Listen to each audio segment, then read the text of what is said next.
A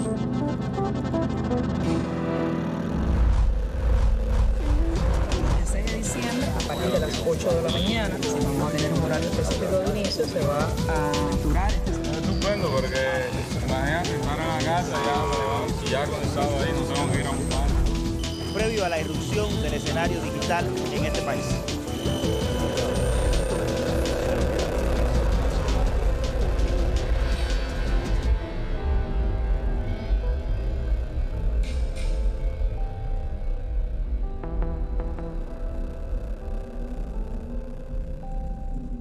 Sin el internet no se podía hacer lo que estamos haciendo ahora de ninguna manera.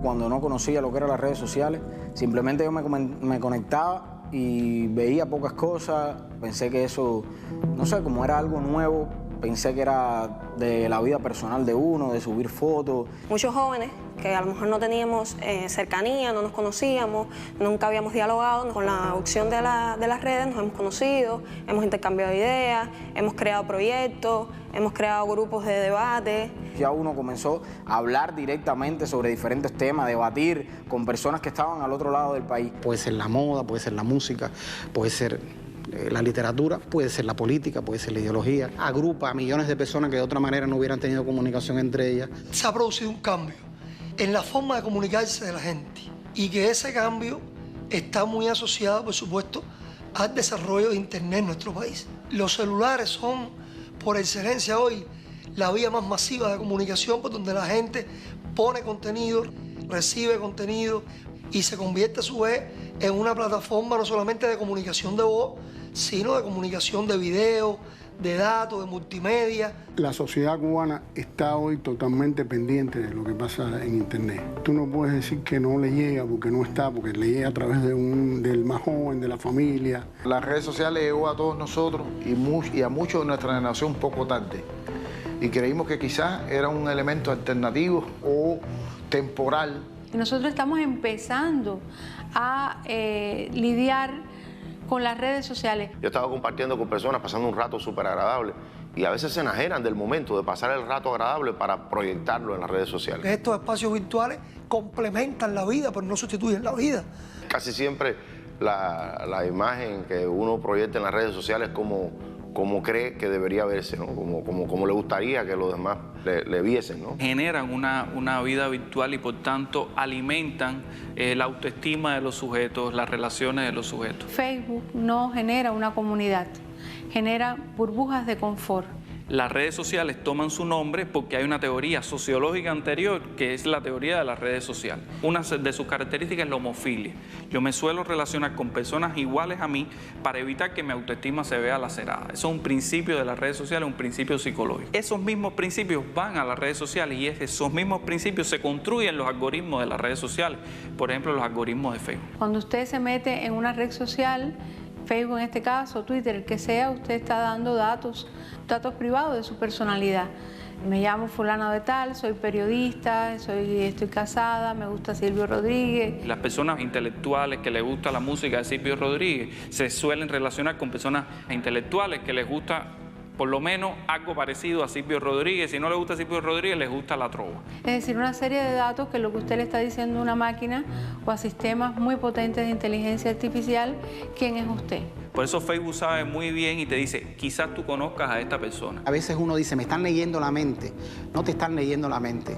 Tú la estás hablando, tú la estás diciendo con tus hábitos de uso de la red. Y entonces a partir de ahí te van conformando un mensaje. Y no hay que pensar que detrás de eso hay una mente maquiavélica concreta. Estos son algoritmos que sencillamente van viendo ese comportamiento tuyo y van conformando un contenido para que sea para ti.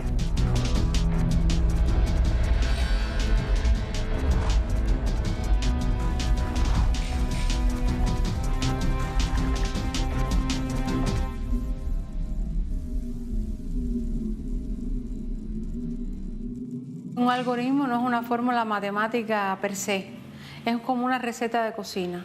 Es una serie de pasos que alguien con una ideología programa. A más B más C es igual a D, o esta acción más esta otra acción genera una tercera acción. Y cuando usted está en esa burbuja y alguien comenta algo que no le gusta, usted lo que hace es bloquearla. Con lo cual usted le está diciendo al algoritmo que es A más B menos C. Si dentro de esa burbuja que ya empieza a aparecer los filtros de quizás conozcas a, ahí también cuando usted acepta a uno u otro está también dando rasgos de su personalidad, de sus intereses, o sea, de esos amiguitos tuyos o estos supuestos amiguitos, ¿no? Te da un placer muy instantáneo, muy rápido. El like, el comentario, la alabanza fácil. Si tú no pones una foto del día y uno con una frase de hoy el día es luminoso y voy a vivir, pero además si lo pones en inglés con una frase corta en Instagram y no eres poeta, no eres escritor, pero eso es de alguna manera sexy o de alguna manera te conecta con la gente y sobre todo vende una imagen de ti que es lo que tú quieres proyectar en las personas y por tanto hay quien está todo el tiempo pegado al teléfono, le dieron like, quién comentó, quién compartió. Va marcando un supuesto consenso social que además es aparente. Ocurre una ilusión de que yo conozco a la gente. Fíjate cómo actúan estos algoritmos. Tú de pronto planteas una opinión y te empiezan a llegar comentarios, posts, como le dicen, de otras personas que a lo mejor tú nunca habías visto en tu página de Facebook, pero personas que están repitiendo el mismo mensaje, para crear un efecto rebaño. Yo no soy el único que piensa así. Mira cuánta gente piensa igual que yo. Por lo tanto, yo debo tener razón. Cuando hay tanta gente que piensa lo mismo, yo debo tener razón. Y de ahí la complejidad de estos algoritmos, porque lo que hacen es verdaderamente aislarte, generar una cámara de eco, que es eso, donde unas solas ideas rebotan, no permiten la entrada de otros puntos de vista y bueno, se generan todas estas escenarios que son muy propicios a la desinformación. Y entonces, mensajes que pueden ser o mensajes que pueden tender a un análisis más racional o de otro tipo, de esa misma realidad también no me aparecen con la misma frecuencia, me aparecen solo aquellos que reafirman mi mensaje. Es lo que los expertos llaman sesgo de confirmación. Si usted habla mucho de una cosa, de eso sencillamente le va a poner mucho más. La gente tiene la percepción de que ese es el sentido común, que eso es lo general, cuando en realidad está gravitando en esas burbujas. Pero te genera la percepción de que tú estás hablando con muchas personas a la vez, sobre todo si tú vienes de una cultura analógica cuyas referencias y paradigmas tienen que ver con los medios de comunicación masiva, donde hay un emisor con muchos receptores. Y aquí no es así. A mí me asombra muchas veces estudiantes nuestros que han pasado toda una carrera y han recibido decenas de horas de marxismo, de historia de Cuba, etcétera, etcétera. Después tú lo ves en las redes repitiendo ingenuidades asombrosas. Yo quiero estar en la línea de la corriente, de lo popular y ser popular en determinado entorno y ese entorno hay un suceso significativo del que todo el mundo habla, no importa si yo tengo un vínculo con ese suceso o no, lo que importa es que la gente piense que yo tengo un vínculo, por tanto yo lo publico. Hay personas que tienen una posición más segura de sí mismas, más firme, y hay personas que son, digamos, más gregarias, ¿no? O sea, más conducidas, más opino en dependencia de por donde vaya la opinión generalizada. Las personas en redes se van por el criterio que esté más popular, o sea, por lo que más esté mediando en las redes. Si las redes, los artistas, lo que sea, están defendiendo esa postura, están defendiendo eso, todo el mundo se va por ahí, entonces nadie quiere dar la contra. O sea, la gente tiene miedo a ser aislada de lo que considera que es el contexto social o que habla la mayoría. La espiral del silencio es una teoría de la comunicación política desarrollada por Elisabeth Noelle-Neumann, una alemana, que dice que la opinión pública es una forma también de control social a partir de que la gente se inhibe de dar sus opiniones por lo que percibe de la mayoría. Los amigos, de cierto modo, te van cuestionando o de un modo más sutil pueden dejar un estado en WhatsApp donde dicen que no están de acuerdo con esto, que no están de acuerdo con esto otro y te van dejando mensajes por detrás que tú te das cuenta que te están marcando a ti o que quizás están hablando de ti. Porque tú a lo mejor eres amigo de alguien que es amigo de alguien que tú estimas mucho, pero al final no piensan lo mismo. Y entonces ahí entran los choques, entran los conflictos, entran los debates. Hay una opción en Facebook que puedes dejar tu publicación pública exactamente para las que personas compartan tu idea, pero entonces entran otras personas a atacarte, a decir cosas de tu privacidad personal. Cuando uno se enfrenta a eso, pues sí, a veces trata de quedarse al margen, de no poner tu opinión porque te da miedo que te ataquen. En un escenario que es agreste, en un escenario que es salvaje como es el de las redes sociales, donde todo el mundo opina, donde todo el mundo tiene la oportunidad de atacarte si tienes la publicación abierta. Quizás antes un grupo de personas no coincidía en un grupo de aspectos, de ideas, pero nadie quizás físicamente se agredía. A nadie le da pena en las redes sociales ofender a otra persona, sacar sus sentimientos más negativos. El principal problema en el tema de esto es que la gente siente que eso es un potrero, que eso es un lugar como una especie de exoplaneta, cuando en realidad uno no tiene una ciudadanía virtual, una ciudadanía real diferente. Ya no estoy de acuerdo con lo que dices, sino tú eres esto, tú eres los otros, te amenazo, cuando te coja te voy a ver. Todos esos mecanismos emotivos están ahí, pero la gente se comporta así porque cree que está en la sala de su casa. Tú no puedes ir por la calle y tirarle una piedra a una persona porque tú creas que hay que tirarle una piedra y romperle la cabeza. Eso es una cosa ilegal, pero tampoco lo debes hacer en el marco, en el ciberespacio. Tienes resortes emotivos hasta en la familia, porque que está conviviendo también en esas redes y siente que puede haber un peligro real sobre ti. Los estereotipos son fuertísimos porque las palabras se marcan y te tratan de marcar para siempre.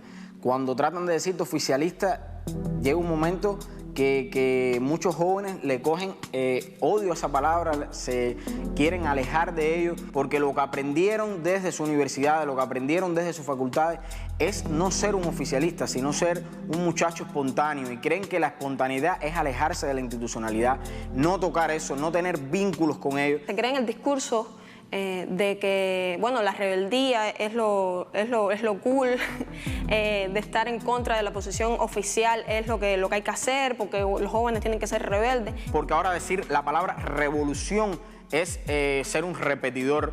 Y entonces desde ahí se diluye también el concepto de lo que es la contrarrevolución. O sea, tratar de diluir ese concepto, de que no se diga, de que no se exponga el concepto de mercenarismo, aunque sabemos lo que implica ser mercenario, una persona que cobra dinero de otro gobierno, de organizaciones enlazadas a él, que para practicar oposición al gobierno. Entonces se diluyen estos conceptos. Si los mencionas, eres un tipo que eres un bruto, que estás repitiendo. Entonces yo, que no los menciono, que no hablo desde esa perspectiva, soy un alternativo. Y el bloqueo económico nos afecta. No, el bloqueo. Siempre estamos hablando del bloqueo. Y entonces uno a veces se cohíbe porque dice, no, si digo esto aquí en redes, después cuando esté en el grupo social o cuando esté en el aula, cuando esté, a lo mejor me apartan o me ven o me critican. Entonces que alguien ya llegue y te diga en un comentario, o que alguien te escriba por interno y te diga, mira, utiliza tu tiempo para decir lo que en verdad piensa, no utilices tu tiempo para defender gente que al final está viviendo mejor que tú, y ese tipo de comentarios te van marcando y te van tratando de poner contra la pared. Afecta directamente porque, aunque tú no lo quieras, tú coincides en los espacios, coincides en las redes con personas que tú después estás debatiendo en la vida, ¿no? Luego te das cuenta que, bueno, tú tienes que ser lo que eres, tú tomas tu postura, tú tomas tus ideas y las plasmas ahí, porque para eso es tu perfil, es tu plataforma para tú plantar lo que tú crees, lo que tú consideras que sea lo correcto dentro de tu preparación, dentro de tu subjetividad.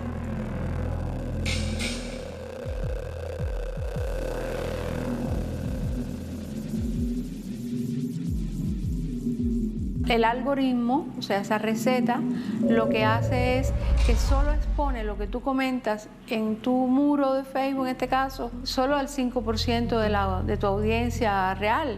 Porque el resto, para poder llegar a más gente, tienes que pagar. Y ahí es donde está el negocio de estas plataformas. O sea, recolectar una ingente cantidad de datos que después se venden a las publicitarias y al por mayor. Es un gran negocio. No son espacios filantrópicos, son empresas que tienen profundos intereses económicos. Caracterizas a los usuarios. Tú puedes microlocalizar la visibilidad de un contenido. O sea, esto yo quiero que lo vean. En el municipio Plaza de la Revolución, los hombres que tienen entre 20 y 40 años, que son solteros y que trabajan en la salud. Tú puedes llegar y puedes pagar por eso, que durante 2 o 3 días tú quieres que con ese nivel de restricciones ese contenido sea visto. Un usuario cubano en Facebook está recibiendo constantemente sugerencias de medios de seguir medios de comunicación o de seguir supuestos influencers en los que tú nunca has interactuado, ¿no? En mi feed de Facebook personal, medios que yo nunca le he dado like, páginas a las que nunca le he dado seguir, como ADN Cuba, como Cubanet, me salen y me ponen sugerencia para ti y me salen constantemente. Nunca me ha salido en Facebook que me sugieren el Diario Granma. Yo no sigo la página del Diario Granma, por eso te estoy diciendo que estas que no las sigo me las propone, sin embargo la del Diario Granma no me la propone. Me la sugieren porque bueno, hay una política de que tú consumas esos medios y tú te vayas por esa verdad.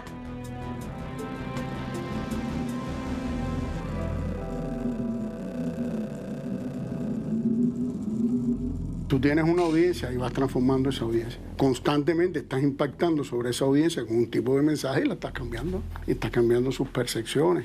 Y el peso que eso tiene en la vida, o sea, digital de las personas, también empieza a operar en su conducta fuera de la red, ¿no? En sus percepciones, en el modo en que ve la realidad cuando está fuera de la red. Facebook está posicionando exactamente los influencers, las personas que ellos quieren que lleguen a la juventud cubana. Porque si a ti te interesa específicamente el tema de LGBTI y tú tienes conciencia, o podemos tener conciencia, que lo que más se ha hecho por esa comunidad en Cuba se hace desde el CNC, en vez de posicionarte a esa gente, te posicionan otras personas, te ponen discursos de otras personas que tienen un discurso confrontativo con la institución, contra el CNC, porque a lo que le interesa a Facebook es que tú te alejes de la institución. Y eso te permite dirigir determinado, o sea, en ese lugar tú quieres que ocurra determinado tipo de proceso y tú le haces llegar ese tipo de información que impacte en esa población joven, que logre asociarse a otro tipo de información que está saliendo en los medios. Y entonces trasladas lo que está pasando en las redes a la calle, que es el objetivo final. Tú hablabas del tema de que en otros lugares venden determinado producto comercial, pero ahora lo que quiero es que tú consumas ideas. O sea, lo que nos quieren vender es que nuestro sistema social es inoperante, que nuestro Estado es inoperante, que los objetivos de la revolución no tienen sentido, y que por lo tanto lo que quieren derrotar es la ilusión. Si tú tomas hoy la población cubana, vas a ver, digamos, 4 grandes macrogeneraciones. La histórica, que está, digamos, por encima de los 55 o 60 años. Está la de la revolución, los nacidos en esa primera etapa de la revolución. Está llamémosla del periodo especial, de los 90 hacia acá, de los 90 del siglo pasado hacia acá. Y está la más reciente, que es menos de 24 años, ¿no? En cada una de esas macrogeneraciones tú vas a tener logros en espacio y tiempo que acontecieron, y vas a tener también lagunas o dificultades que acontecieron. Se trata de marcar esas etapas por las manchas y no por la luz del sol. Como se puede marcar en términos de fracaso económico la zafra de los 10 millones. Se insiste mucho, siempre vuelve el fantasma del quinquenio gris. Y no se echa mano a ese ejemplo por gusto, no solo porque haya tenido consecuencias personales, sino que está situado en un sector y en una comunidad dentro del universo de la población que es muy sensible. Las últimas 2 grandes macrogeneraciones, es decir, desde los 90 hacia acá, no vivieron el desarrollo del socialismo cubano desde las perspectivas de un campo socialista existente en Europa. No vivieron el estado de equidad y de equilibrio, incluso en la vida material de las personas. Nacieron con la precariedad, nacieron en medio de una crisis violenta, una crisis que fue producida e inducida. Y ese es su referente. Todos nosotros somos susceptibles a ser influenciados por las redes sociales. Si lo que nosotros llamamos manipulación es un proceso de influencia, y los procesos de influencia existen siempre, y ninguno de nosotros es inmune a los procesos de influencia. Como generalidad, lo que se explota es, mensajes de tal tipo. Mira a tus padres, todo lo que hicieron, todo el esfuerzo que dieron, entregaron su vida, y míralo. Ahora tú eres el que tienes que ayudarlo, porque si no, su revolución no les dio nada. Estas últimas macrogeneraciones han tenido las vivencias de un grupo a la luz de hoy que uno pudiera definir que fueron anomalías o sin sentido, como puede haber sido la prohibición de cubanos entrar a los hoteles, o como puede haber sido la venta de tu auto. Y ahí es donde se enfila toda la comunicación política que se hace contra Cuba. Sobre todo cuando tú la siembras con saña o generas contenido solo desde esa perspectiva, evidentemente puede tener un efecto. No creamos que todo lo que nosotros vemos como drenaje en redes sociales es puro, es natural. Son personas que le pagan para generar lo que se denomina esa narrativa, ese storytelling, ¿no? Donde yo estoy narrando un suceso que me desgarra y que sé que esa narración va a desgarrar a todos los que lo lean. Y es una construcción. Si no te paga nadie es porque realmente estás haciendo una reflexión honesta y verdadera. Y si te paga alguien, estás mintiendo públicamente y estás siendo deshonesto. ¿Cómo comprobarlo? Cuando tú construyes contenido, y sobre todo contenido de este tipo, tiene que tener algún elemento que al contrastarse con la realidad yo pueda decir, coño, es cierto. Vaya, yo no concuerdo con la posición de esta gente, pero cuando yo digo pero, ya ahí se sembró la duda. Cómo influir sobre una masa importante de la población con determinados mensajes que se quiere que lleguen y que además pasen a ser de manera, vamos a decir, natural, y ese natural entre comillas, pasen a ser parte del sentido común de esa población. Radio y Televisión Martí y otros proyectos de medios de comunicación subversivos contra Cuba han sido una política del gobierno de Estados Unidos desde los propios inicios de la revolución. Primero fueron esos y ahora estamos en la era de Internet. Ahora todos los proyectos que tienen que ver con Radio y Televisión Martí los han ido migrando actualmente al ciberespacio, o sea, al entorno de Internet. Radio y Televisión Martí supone una infraestructura tecnológica. En el caso de Internet, la infraestructura tecnológica la pone Cuba. Y su aprovechamiento por la política del gobierno de los Estados Unidos supone utilizar esa infraestructura construida por Cuba para su desarrollo económico y social, para un servicio a la población en función de esos objetivos. Toda la herramienta de la guerra ideológica en buena medida pone su peso fundamental en las redes.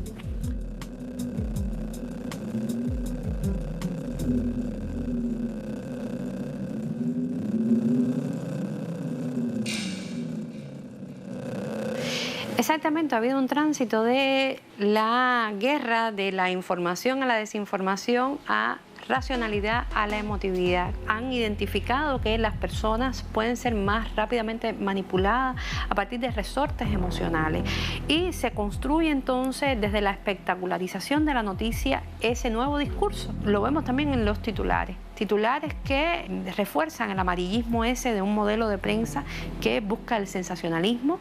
Que acude más a lo emotivo que el hecho de saber que tú no te vas a leer un largo texto ni que vas a analizarlo, que no va a profundizar en eso que le está llegando, ¿no? Sino que busca estimular una especie de reflejos condicionados en los individuos, en el que tú ya has asentado que el gobierno cubano es censor o que el gobierno es represor, etc. Si yo te pongo un suceso todo el tiempo, hay un punto en que tú dejas de cuestionar. Si en tu muro aparece todo el tiempo que hay brutalidad, si en tu muro aparece todo el tiempo que hay represión, hay un punto en que aunque tú sepas que no es la realidad, tú dejas de cuestionarte ese contenido. Y arriba de ese asentamiento, entonces, esto rebota casi automáticamente. Mira, tú estás confirmando lo que ya tú asentaste antes, ¿no? Mira esto, mira lo otro. Le hicieron esto a fulano, pasó aquello, pasó esto. Una de las cosas importantes de las redes es crear respuestas emocionales, no respuestas racionales. No que la gente piense sobre el tema y llegue a una conclusión, sino que la gente responda de acuerdo a las emociones. Una persona reacciona con mucha más sensibilidad emocional cuando está disgustado. Por lo tanto, yo siempre necesito que tú estés disgustado por algo. ¿Cómo yo voy focalizando el disgusto? Lo saco de un lugar y lo voy poniendo en otro. Y cuando ese se me desarma, lo pongo en otro y lo pongo en otro. El problema es que tú constantemente estés disgustado porque recuerda, El discurso de las redes es un discurso emocional. Y si esa experiencia además es narrada por personas significativas como artistas, cantantes, pues esa experiencia adquiere un valor de verdad. Es como si hubiese ocurrido y sobre todo, y más importante, es como si me hubiese ocurrido a mí. A veces decimos en abstracto y decimos, Estados Unidos en su presupuesto ha puesto una determinada cantidad de dinero por la subvención para ver el tema de las redes con respecto a Cuba. Y ya lo dejamos en abstracto. Bueno, ¿y a dónde va ese dinero? ¿Qué se hace con él? Eso no nos lo dicen. Pero lo que está claro es que ese dinero no es para comprar pomos de agua, ¿no? Ese dinero es para crear productos en particular, para llegar a las personas en particular. Y detrás de eso hay algoritmos, en dependencia de las búsquedas que las personas hacen, pero esos algoritmos se pueden sintonizar para objetivos muy concretos. Nada más que con saber que la persona que está accediendo a la red es de Cuba, ya yo hago que cuando entre en cualquier página web, cuando entre en las redes sociales, le lleguen determinados mensajes. Imagínate un ecualizador donde tú mueves una tecla, mueves otra, y tú puedes decir, bueno, hay una comunidad de intereses asociados al tema ecológico, hay una comunidad de intereses asociados a los temas de género. Son temas que aunque no sea un activista directo, son temas que yo puedo apoyar por la naturaleza, por lo humano que hay dentro de esa posición. Y ahí, en ese plano de esa batalla, nosotros hemos perdido unas cuantas. Y no la hemos perdido porque el enemigo ha sido más efectivo que nosotros, que lo ha sido. La hemos perdido porque nosotros no hemos sabido enfrentar esas batallas. Estamos ante la capitalización de todos estos problemas, no para resolverlos, sino para hacer posible un cambio de régimen que los agravaría. En ese sentido es penoso. Lo que se hace es perverso, yo lo digo así, es perverso, utilizar problemáticas sociales que están viviendo grupos determinados, problemáticas serias, sensibles, para utilizarlas para fabricar la vía hacia un sistema que las va a agudizar. Si la intención fuera resolver los problemas, pues el discurso fuera por la defensa del socialismo, porque todos estos problemas se agravan en el capitalismo. ¿Dónde está la trampa? No en publicar un trabajo que aborde problemas reales de la sociedad cubana, sino en presentar como solución a esas problemáticas lo que Estados Unidos quiere. Hay una intencionalidad de hacer que esos discursos contestatarios, que pueden ser muy revolucionarios o muy correctos en un momento determinado, terminen siendo discursos que se pasen al enemigo. La creación de una sociedad civil mediática, ¿ya?, con sus líderes de opinión que abordan temas específicos, que han sido formados o que tienen vínculos con estas organizaciones que se encargan justamente de llevar hacia adelante todas estas campañas de propaganda política en los países para desestabilizar regímenes que no sean afines a los intereses de Estados Unidos. Se crean entonces esta sociedad civil mediática que no es representativa del pueblo cubano, no podemos decir que es representativa del pueblo cubano. El tema con la construcción de estos liderazgos, que son liderazgos falsos y muchas veces son liderazgos virtuales, el líder de las redes, en la vida real, en el contexto cotidiano de lo que está sucediendo, esa persona no es un líder, es un líder construido en las redes. Esta sociedad civil mediática no existiera si no existiera un conjunto de medios digitales pagados y privados, establezco la diferencia, porque hay algunos que son privados y al mismo tiempo también hay algunos medios de estos que son pagados, o sea, que son pagados directamente por organizaciones como la NET, que fueron creadas por el Congreso de los Estados Unidos con fines abiertamente injerencistas, ¿no? Bueno, abiertamente injerencistas no, porque todas estas organizaciones utilizan como fachada, pues, el discurso de los derechos humanos, de las libertades políticas, de la equidad incluso, pero de alguna manera son problemas que están ahí, o sea, son problemas que aún no se han resuelto del todo,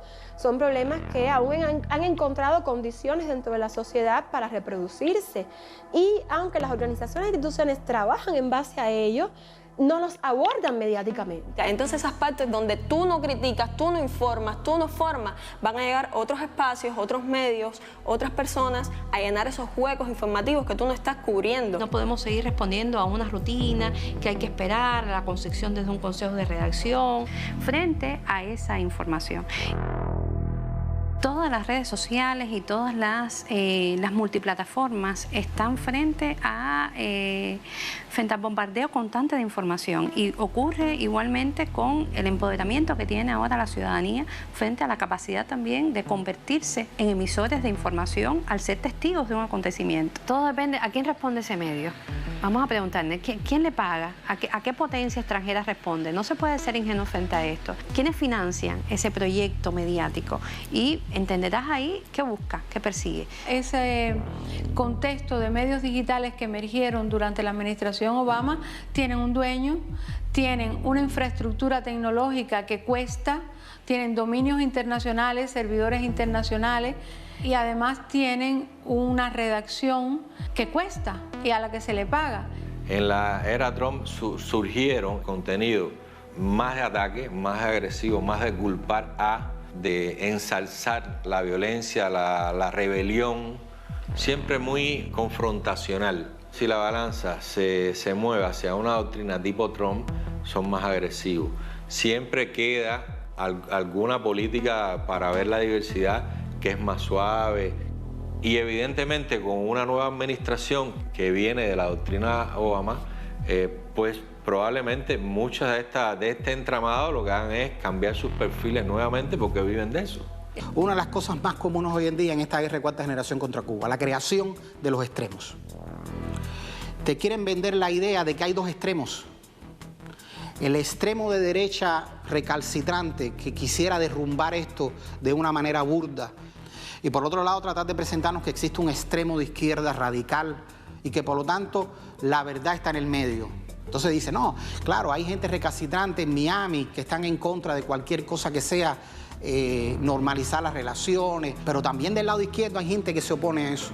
Mira, yo no conozco ningún revolucionario cubano que esté en contra de que nosotros tengamos una relación de respeto con los Estados Unidos. Sin embargo, en las redes eso, hoy en día, esa construcción te la bombardean.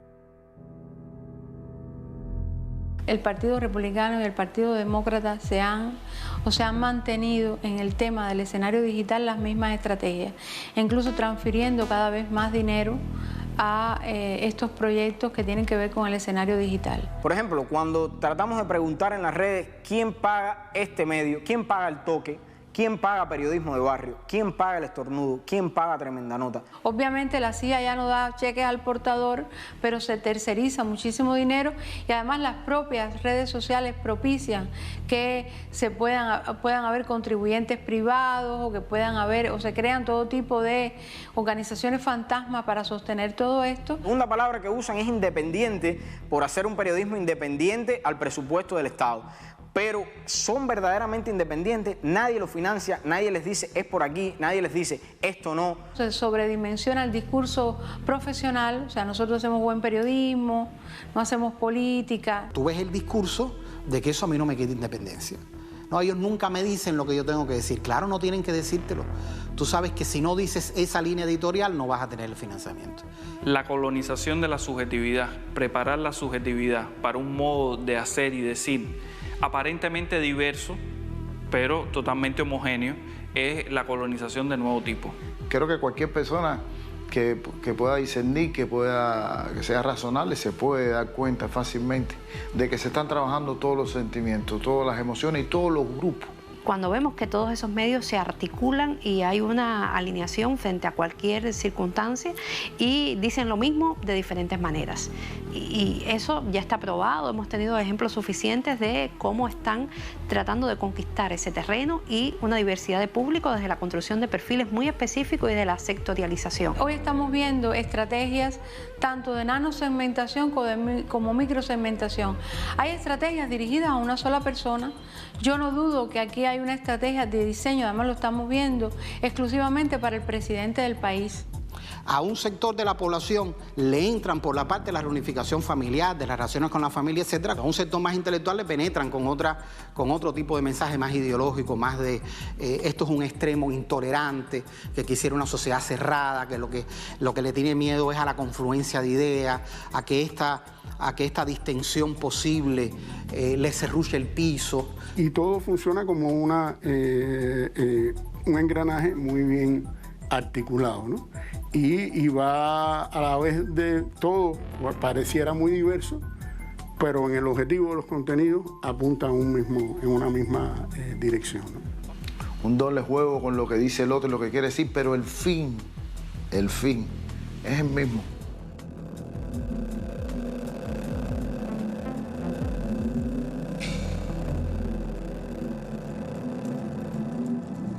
Lo que hasta hace unos años hablábamos y que en este país tenía un estigma tremendo, cuando alguien recibía financiamiento del exterior para influir sobre Cuba, sobre la opinión pública y sencillamente para hacer actividad contrarrevolucionaria, eso arrastra un estigma en este país tremendo. Bueno, ¿cómo tratar de borrar ese estigma? ¿Cómo ya no importa o cómo queremos presentar que ya no es importante que yo reciba dinero de determinadas entidades privadas y públicas de los Estados Unidos de Norteamérica o de otros países? Naturalizar eso. Eso no es importante. Eso no me ha quitado independencia. ¿De cuándo acá el que paga no manda? ¿Cuándo pasó eso?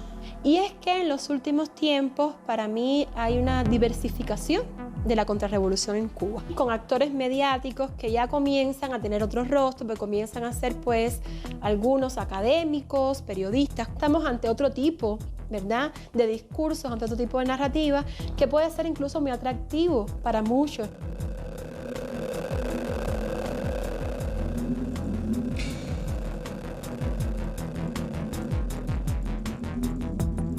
En todas las sociedades hay sectores demográficamente minoritarios, pero tienen un altavoz por su función dentro de la sociedad. Porque construyen sentido e ideología. Esta fragmentación tiene entre sus líneas principales la intelectualidad, el sector de los profesionales, del estudiantado, el sector académico.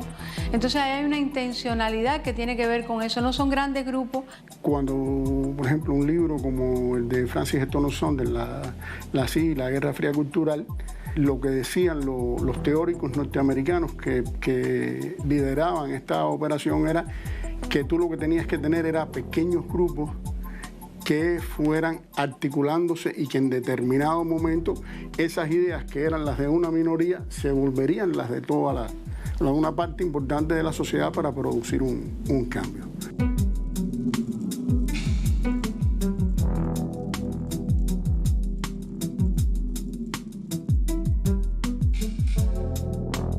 En el año 2004 se reúnen en La Habana varios funcionarios norteamericanos y un grupo de oficiales de la CIA. Y en esa reunión es la primera vez que yo escucho decir de que la política que habían seguido de mano dura hacia Cuba en ese momento había fracasado. Y que había que pensar en una nueva estrategia. Y que esa nueva estrategia tenía que tener como fundamento la seducción, la guerra cultural. Primero, la formación de nuevos líderes. Porque ellos están reconociendo que los líderes de la contrarrevolución en ese momento tenían un nivel de desprestigio y un nivel de incapacidad tan alto que no les daba el resultado que ellos querían. Y tenían que formar nuevos líderes. Esos líderes había que buscarlos fundamentalmente en las universidades. Tenían que ser jóvenes, sobre todo, que fueran o militantes de la juventud o que tuvieran un activismo dentro de la FEU, dentro de la revolución, que fueran hijos de revolucionarios y que mediante ese plan de acercamiento a ellos, proponiéndole becas, ellos tuvieran en un periodo de 10 a 15 años, que es el lapso que ellos dan de tiempo que ellos necesitaban para cambiar las cosas en Cuba, contar con un grupo importante de nuevos líderes o por lo menos de gente que simpatizara o que tuviera una visión diferente de los Estados Unidos dentro del país. Se habla en esa reunión de la idea de que debían crear una contrarrevolución que se moviera desde la izquierda y no desde la derecha. Ahí se plantea también la necesidad de que esa contrarrevolución tuviera una prensa nueva. Trabajan con personas como Ivani Sánchez, que la convierten en una bloguera súper premiada de rango internacional, le dan una promoción que jamás habían hecho anteriormente con nadie. Pero a Ivani se le desgasta también en el tiempo y comienzan a crear, podríamos hablar de una novísima contrarrevolución, como el caso de todo un grupo de nuevos contrarrevolucionarios que comienzan a trabajar en la nueva línea que el gobierno de los Estados Unidos comienza a trazar con ellos. Protagonistas que habían surgido en la internet en Cuba de modo legítimo, con espacios, con blogs, recibieron becas y muchos de esos espacios evolucionaron a medios privados, se involucraron en medios privados financiados desde el extranjero. Cuando tú recibes una invitación de la Embajada de Estados Unidos tú dudas. Cuando en Cuba todavía no existían los datos móviles, no existían los parques wifi, un grupo de muchachos, emprendedores, muchos graduados recién graduados de la UCI, comenzamos a desarrollar una plataforma digital de un tema que en Cuba se había explorado muy poco, que es la crítica gastronómica, el periodismo gastronómico. Así fue como nosotros nos insertamos gradualmente en este tema de los blogs y nos transformamos sin saberlo en blogueros. El término bloguero no era un término necesariamente positivo. Todos los blogueros eran supuestamente contrarrevolucionarios. De esa manera nosotros nos conectamos con otros blogueros y decidimos unirnos a estos grupos que se estaban creando de blogueros en las redes sociales. Y obviamente nosotros entramos a un grupo que ya se llamaba, que ya se autodefinía como blogueros revolucionarios. Estábamos hablando de cómo nosotros los blogueros podíamos procesar, entender la política o la realidad que estábamos enfrentando en esos días. Cuando la gente empezó a leernos, cuando la gente nos empezó a identificar, se empezó a acercar gente. Nosotros fuimos invitados a esa reunión con un funcionario de la embajada y de forma nos pareció respetuosa, que nos dijo, mira, nosotros queremos apoyar las iniciativas de ustedes, nosotros queremos apoyar a ustedes que son emprendedores.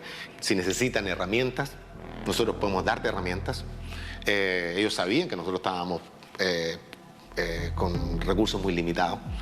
Y cuando te ofrecen la posibilidad de tener un curso, un taller, o una herramienta, o un financiamiento, es una tentación para cualquiera. Es una tentación. Uno dice, wow, eso es lo que nos hace falta. Lo que están pagando son la CIA no aparece por ninguna parte. O sea, te invita a la universidad y tú permaneces 1 año, 6 meses o el tiempo que esté contemplado el plan, formándote en esa universidad, y tu proyecto final para graduarte era un proyecto para ser aplicado en Cuba. A cada unos años tendrían un cuadro perfectamente formado, recibiendo dinero de una ONG sin que nadie sospeche de ninguna manera que se trata de un tipo que ya es un contrarrevolucionario, que ya está trabajando para un servicio extranjero y que la gente lo identifica como un líder comunitario perfectamente desarrollando su labor. Yo recuerdo en la época que yo trabajé con la CIA, ellos tenían la visión, como lo explicaron muchas veces, de que este tipo de contrarrevolución, estilo Otaola, que la gente termina despreciando, que la gente termina diciendo, caramba, ¿hasta cuándo vamos a tener que soportar lo que este hombre está diciendo? De alguna manera busca invisibilizar la función que cumplen otros contrarrevolucionarios, que a la gente le puede parecer, por contraste, un poco más potable o un poco más, pudiéramos decir, aceptable, que no se vea con toda claridad la gente que de verdad está cumpliendo los objetivos que ellos quieren lograr, que están trabajando en el cumplimiento de sus objetivos fundamentales. Así se ha construido un espectro, una máquina de seducción y a la vez una máquina de terror que tiene la tarea de proteger esta máquina de seducción. O sea que no se le pueda criticar, que no se le pueda cuestionar, porque enseguida entra la demonización. Crearle a una persona características que realmente no tiene. O sea, a esta persona le ponen, es un estalinista, es un tipo que tiene un pensamiento muy cerrado, o es una persona inculta, es una persona con poca preparación cultural, y te fabrican una figura sobre la cual dirigen todos los ataques, y por supuesto tu posibilidad de influir sobre la gente, tu posibilidad de respuesta, se limita muchísimo porque la visión que la gente tiene de ti es muy negativa. E impedir que cualquier postura diferente del objetivo que persigue toda la maquinaria, sea de un tipo o de otro, asome una postura crítica, porque entonces haces un efecto de demostración, ¿no? Hay ataques que tienen que ver con buscar la complicidad de estos sectores, hay ataques para desestabilizar a otros, y es lo que estamos viendo también, el acoso contra compañeros, contra periodistas, contra políticos, contra los revolucionarios que se expresan. Detrás de ello hay un guión de desestabilización también psicológica de los profesionales, y hay una maquinaria que tiene métodos de reproducción de linchamiento mediático, de acoso, lo que le llamamos el ciberacoso, y también buscan la manera de asesinar el carácter de esas personas, buscando la manera de que sienta vergüenza de lo que hace, busca la manera también de inhibirlo frente a el ejercicio profesional y lo que defiende, y de ello hemos sido testigos constantemente. He visto a muchos colegas de la música popular, de distintos géneros musicales, ser víctima del linchamiento, compañeros, colegas de la música. Justamente he visto la injusticia, la manipulación, la descontextualización de las cosas. Extraen de todo lo que tú puedes haber expresado, de una idea general, extraen alguna frase para descontextualizar incluso el mensaje que tú quieres dar. Y casi siempre además buscan el peor, el que incita a sacar los peores sentimientos de las personas. Tú dices algo que tiene una posición crítica con las cosas que están mal aquí y que tú, por supuesto, como un sujeto de la realidad en la que incides y en la que quieres vivir, también tienes una proyección crítica sobre los problemas de aquí. Y eres usado como portavoz para fortalecer o reafirmar esa línea de división, esa línea de confusión, esa línea de fomentar la oposición, ¿no? O sea, de fomentar el caos, porque ni siquiera es la oposición. El fomento es en este momento hacia el caos. Debo decirte que a mí me llegó incluso a afectar físicamente, o sea, me llegó a deprimir. Me sentí muy mal, tuve problemas de todo tipo, o sea, al principio cuando comenzaron estos de los linchamientos mediáticos, sí tuvo un impacto en mi salud. Yo tengo muchos compañeros de la música, muchos amigos de la música que a veces tienen miedo de decir lo que piensan en las redes sociales por este tipo de linchamiento, y eso persigue justamente eso, que no te sientas orgulloso de decir vivo en mi país feliz, me siento libre en mi país, estoy en desacuerdo con algunas cosas que suceden. Pero ese linchamiento justamente lo que trata de impedir es que los artistas, los creadores, que son portavoces de mayoría, no se expresen, tengan miedo. Yo he visto linchamiento mediático a gente que han terminado debajo la piedra, que no me meto más. Yo conozco gente que hasta el otro día, para lo que sea, y de buena primera, oye, fulano no aparece. Yo creo que también estas plataformas de linchamiento a los artistas tienen, por supuesto, a veces su influencia en el público. Y a veces uno trata de resolverlo y lo que no puede resolver, mira, no se resuelve. Hoy por hoy, ser un titular positivo en Cibercuba o en Cubané o en Diario de Cuba o Cubanos por el Mundo, cualquier de estas plataformas, hay artistas que lo consideran como un logro. Hay artistas que han consolidado carreras, incluso después lo hemos visto en otro tipo de posición ideológica. Hay gente que ha ganado carreras buscando el aplauso, tratando de un supuesto enfrentamiento al oficial, a lo político, al sistema, al gobierno. Te ensalza, te abre puertas comercialmente. O sea, dolorosamente se ha impuesto esa percepción en alguna gente que, fíjate tú, increíblemente muchas veces no tiene nada que ver con eso.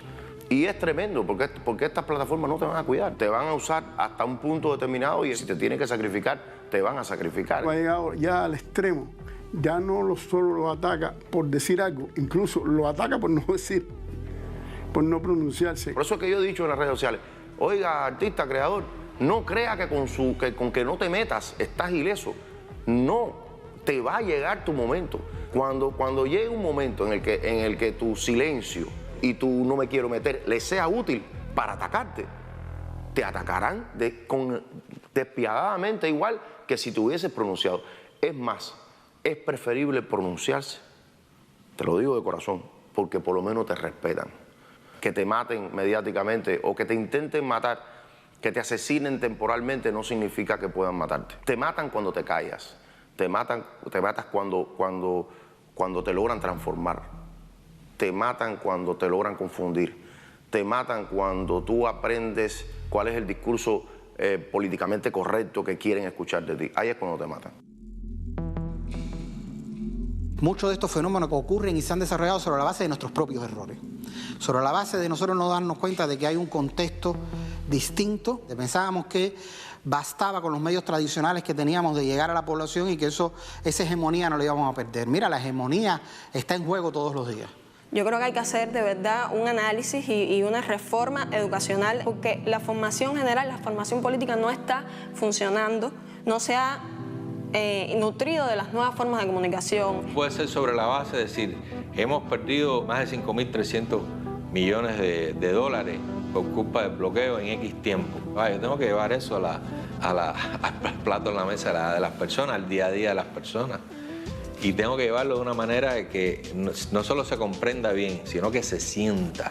Decir que ellos van a vencernos me parece que sería subestimar las capacidades que tiene este país para adaptarse a estas nuevas transformaciones, a estos cambios y revolucionar estos escenarios en función de nuestros ideales, de nuestro proyecto nacional. Yo creo que la evaluación del enemigo está clara. El gran problema es cómo nos organizamos dentro para dar esas batallas. Y así como estamos desorganizados, estamos fritos, brother. Mira, no estamos fritos, porque tenemos un pueblo ahí que cuando tú menos te lo esperas, saca una reserva, coño, que están tan hondas, compadre, que son admirables y que te hacen recordar de dónde tú vienes. Te digo de verdad, de corazón, esta pelea es ganable, no. Esta pelea bien organizada es un paseo por el Prado, porque es la pelea de la inteligencia y el razonamiento. Recuerden siempre la frase de Fidel, no le decimos a las personas cree, le decimos lee. El lee ese, vamos a traducirlo, dicen que realmente su concepción del mundo parta de haber pensado.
Expresamos la voluntad de desarrollar relaciones de amistad y de cooperación con cualquier país del mundo.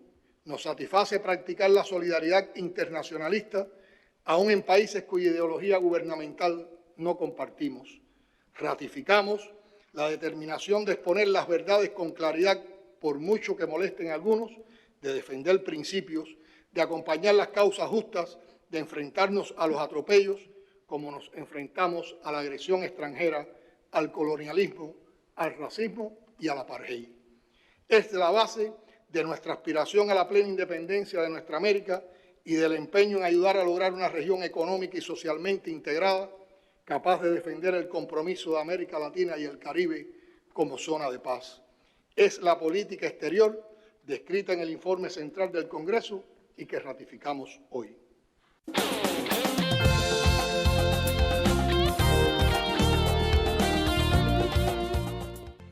Pesquisador virtual COVID-19. El objetivo de la autopesquisa es identificar en tiempo real las personas que se reconocen con alguna sintomatología respiratoria y que pudieran ser sospechosas de la enfermedad a partir de los datos aportados. Contribuye a elevar la inmediatez en la toma de decisiones y fortalecer las acciones de vigilancia en salud. Puede ser llenada y enviada desde la misma página o la aplicación por cualquier ciudadano con más de 18 años de edad y plena capacidad legal. Es gratuito. Se debe usar adecuadamente y no ponerle nunca datos falsos. Pesquisador virtual COVID-19.